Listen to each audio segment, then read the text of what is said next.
Hello, good morning everyone. This is Anil Ramudamu, the principal of CMS International School. आप सभी को मेरे तरफ से नमस्कार और हम आपको ये बताना चाहते हैं कि CMS इंटरनेशनल स्कूल जो बुढ़ावर धोरी घाट में स्थित है, वहाँ पर हम बच्चों को एक एवरेज शुल्क में बहुत सारी बुनियादी सुविधाएं जो एक स्कूल को देना चाहिए वो देते हैं। यहाँ पर बाहर से आए हुए टीचर्स हैं, स्पेशली फ्रॉम दार्जिलिंग, जो किंडरगार्टन्स और सीनियर क्लासेस में सब्जेक्ट लाइक इंग्लिश सोशल पढ़ाते हैं। हम चाहते हैं कि हमारी धोरी घाट में कुछ ऐसे स्कूल इस्टेब्लिश हो जहाँ पर बच्चों को वो सारी फैसिलिटीज़ मिले जो बाहर के बड़े बड़े स्कूलों में मिलता है।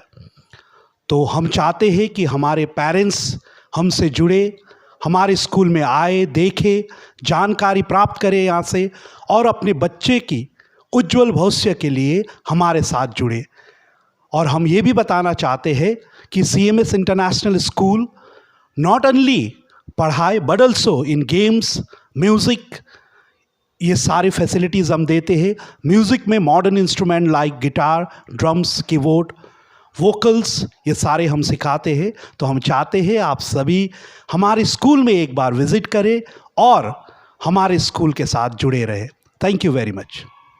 आपका भाई और बेटा जब कोरोना काल में सारे नेता दिलों में छुपे हुए थे, सरकार का कहीं अता पता नहीं था, और जो मेरे खिलाफ लड़ रहे हैं पता नहीं कौन से रजाई ओढ़कर सोए थे, उस रजाई तक का पता नहीं चल रहा था। तब आपका ये भाई बेटा सरकार के पुलिस के साथ गाड़ियों में जो सामान आता था मैं भिजवा रहा था, दवाई मैं भिजवा रहा था, राशन मैं भिजवा रहा था, मरीजों का इलाज मैं करा रहा था। मुझे चुनाव समय नहीं रहना था, ना कोई चुनाव होने वाला था। जब आपके विक्टोरिया इलाके में बाढ़ कटान आया तब हम और हमारे साथी घूम घूम कर राशन और तिरपाल बांट रहे थे। पत्रकार साथी विश्वास का गवाह है। मैं दावे से पत्रकार साथियों से कहता हूँ कि आप सारे करना करके गवा रहे हो। जो विपक्ष में हमारे सामने खड़े हैं, कभी भूल के उनसे पूछ लिया करो कि भैया आपने 5 साल में क्या किया है। आप कहाँ थे जब इस कोसी की धरती पर मुसीबतों का पहाड़ टूटा था? कहाँ थे जब यहाँ के लोग किसी मदद की उम्मीद में नजरें गाए बैठे थे? तब तो आप कहीं नजर नहीं आए। और एक पत्रकार साथी ने गलती से सवाल पूछ लिया मंत्री जी के पुत्र से कि आपको जनता क्यों वोट दे? तो प्रत्याशी महोदय सवाल पूछने लगे पत्रकार से कि विपक्ष को क्यों वोट दे? विपक्ष ने क्या किया है? विपक्ष का काम बताइए।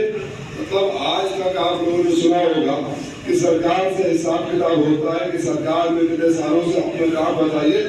अपना काम नहीं गिना रहे तो हमसे पूछे विपक्ष का काम बताइए। अगर हमको काम करवाना होता तो आप इसी तरह से हम लोग दिखाएंगे ये काम कैसे होता है।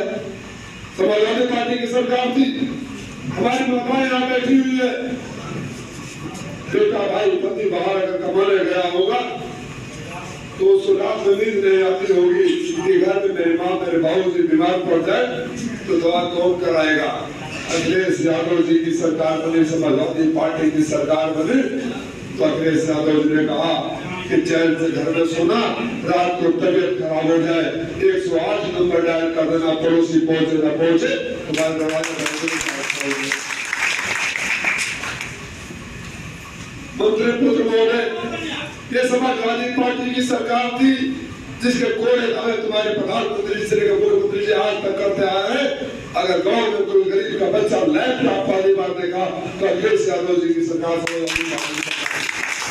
कन्या विद्याधन, विधवा पेंशन, समाजवादी योजनाएं अगर हुई तो हमारे राज्य में हुई।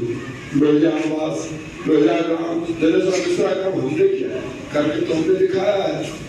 आपके बाबूजी तो यहाँ रखकर उसको गाली, उसको रखकर यहाँ गाली, यही करते रहे थे। अभी 2 दिन पहले बोले थे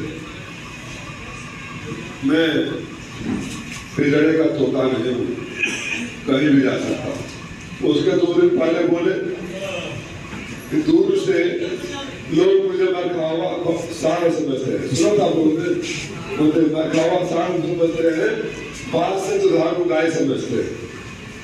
मतलब इंसान कोई नहीं समझता, आदमी कोई नहीं समझता है। तो अरे भाई तो चुनाव आया है तो ये बताओ कि जनता आपको वोट क्यों दे?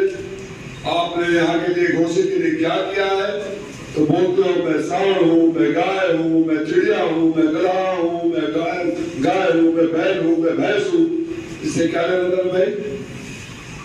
जनप्रतिनिधि की जिम्मेदारी होती है कि अपने मालिकों के सुख दुख में रहे।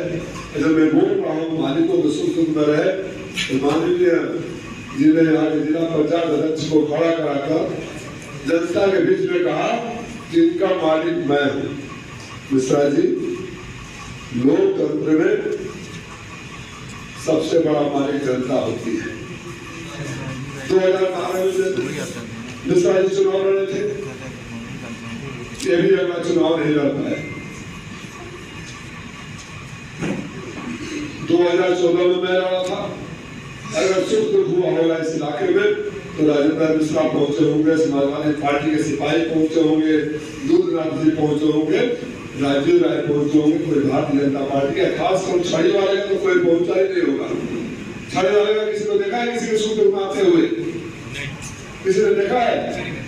अच्छा, जब किसी ने नहीं देखा है तो हम क्रांतिकारी धरती पर खड़े हैं। ईमानदारी से बताओ जाए कि आप सबके घर में कभी शादी पहुंचोगे, कभी गमे मिलोगे, अपने एमपी साहब को देखने पड़े जाते हो। कोई एमपी साहब को देखा है? मतलब आप लोगों को ये सौभाग्य भी नहीं मिला होगा कि घर में मुसीबत आ जाए तो अपने एमपी को फोन कर दे, मदद कर देगा, चाहे अस्पताल में भर्ती करता होगा। घूम फिर के आप राजेंद्र मिश्रा के पास जाएंगे, दूधनाथ जी के पास जाएंगे, अजय गुप्ता जी के पास जाएंगे, किसी न किसी समाजवादी सिंगारा कुशवाहा के पास जाएंगे, समाजवादी साथी के पास जाएंगे। दुख में हम रहते हैं, सुख में हम रहते हैं, वोट मांगने के लिए आ जाते हैं बीच में कौन को। तो आपका हक तो बनता है ना कि आप सवाल करो, मुझे आया वोट क्यों दे? हमारे नेता चाहे चंद्रशेखर जी रहे हो, चंद्रशेखर मिश्रा रहे हो, नेताजी रहे हो, हमको ये सिखाया कि अगर जनता का आशीर्वाद देना है, राजनीति में जाना है। साथियों, आप हिसाब किताब मांगो। हम तो किसी पद पर नहीं थे, हमारी सरकार थी, जितने हमने काम करा दिए बिना किसी पद पर रहते हुए। मैं चुनौती देता हूँ पूरी सरकार को, बदल चौराहे पर खड़ा होकर अपना लेखा जोखा लेकर आ जाओ, मंत्री गवर्नर विधायक जो भी हो। हमने जो किया है करके दिखाया है, हम भी बताते हैं जो आपने किया है करके दिखाया।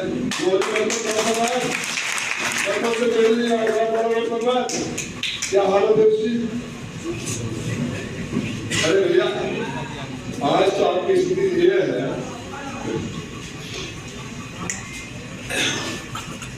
आज तो आपकी स्थिति यह है कि कोई मुसीबत होगा तो कोई नेता भी नहीं है, कोई विधायक भी नहीं है। ईमानदारी के घर पुलिस वाला चल जाए तो विधायक के फोन करे तो खानादार भी डांट दे, लड़ा नहीं तो बैठल हो।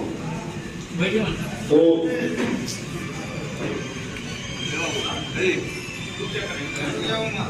बड़ी बेचैन आत्मा जी करता है। दुर्गा का रूप हो, लक्ष्मी का रूप हो, बड़ी बड़ी बातें करते हैं। आपके आंखों में भी एक उम्मीद तो होगी कि बेटी को नौकरी लगे, है कि नहीं? दिल पर हाथ रखकर कसम खा के बताओ, 5 साल में कोई सिपाही भर्ती हुआ आपके गांव से? कोई भर्ती हुआ तो ये करा दिया कि नाम मिश्रा जी देंगे उसको, बताओ। नौकरी नहीं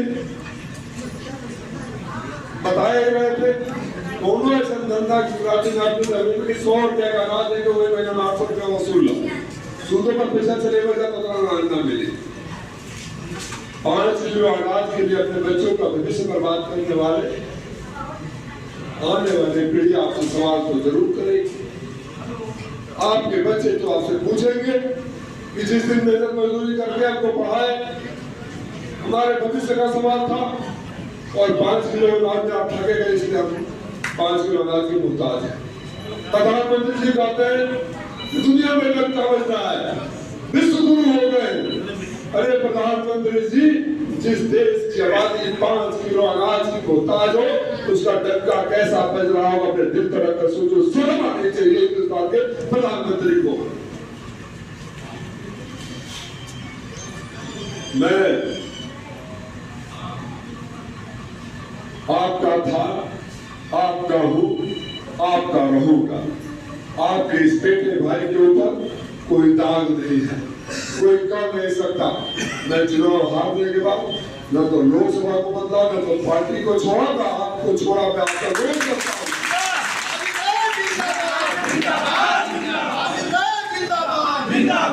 मैं आपसे विरोध करता हूं। इस लड़ाई में मेरा हाथ मत छोड़ना। मैं आपके हाथ को इतना मजबूत कर दूंगा कि किसी को औकात नहीं होगी कि आपके बेटे भविष्य से नौकरी छीने, किसी के हैसियत नहीं होगी कि आपको आप अपनी किस्मत लिखोगे।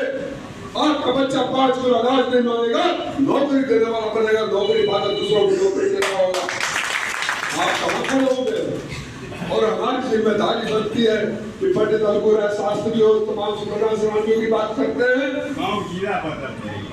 तो हम उनकी तरह खड़े भी हो।